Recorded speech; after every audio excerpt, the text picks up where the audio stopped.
झारखंड के चाईबासा जिले से एक हैरान कर देने वाली घटना सामने आई है। यहाँ एक मस्जिद के इमाम ने फांसी लगाकर खुदकुशी कर ली।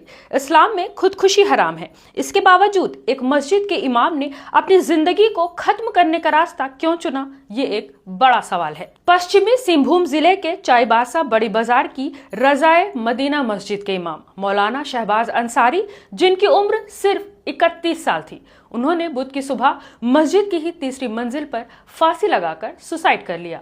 मौलाना शहबाज अंसारी झारखंड के देवघर जिले के मधुपुर के रहने वाले थे और पिछले 6 महीने से चाईबासा की मदीना मस्जिद में नमाज पढ़ा रहे थे और मस्जिद में ही रह रहे थे।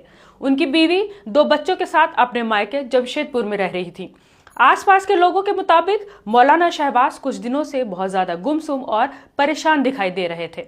उन्होंने सुबह फजर की नमाज भी पढ़ाना बंद कर दिया था।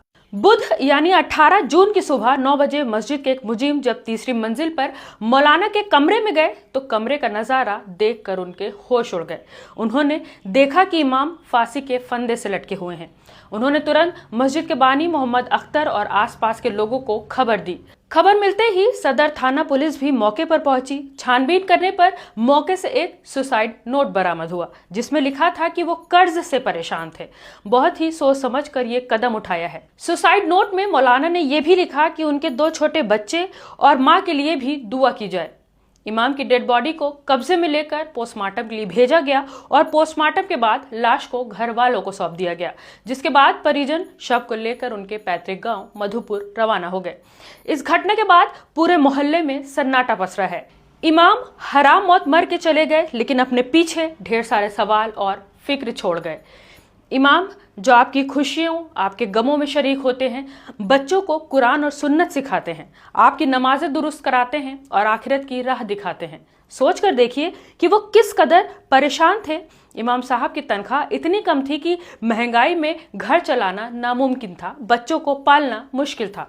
वो इस कदर कर्ज के बोझ तले दबे हुए थे, खुद को कितना बेयार और मददगार महसूस कर रहे थे कि उन्हें हराम कदम उठाना पड़ गया, फांसी लगाकर जान देनी पड़ गई। ज्यादातर इमाम और मौलवी आज कर्ज में डूबे हुए हैं और सोसाइटी उन्हें सिर्फ नमाज पढ़ाने वाला समझकर नजरअंदाज कर देती है।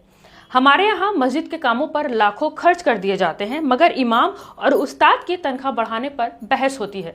उनकी माली हालात को नज़रअंदाज कर दिया जाता है। जब वो बीमार होते हैं, किसी ज़रूरत में होते हैं, तो कोई भी उनका हाल तक पूछने नहीं जाता।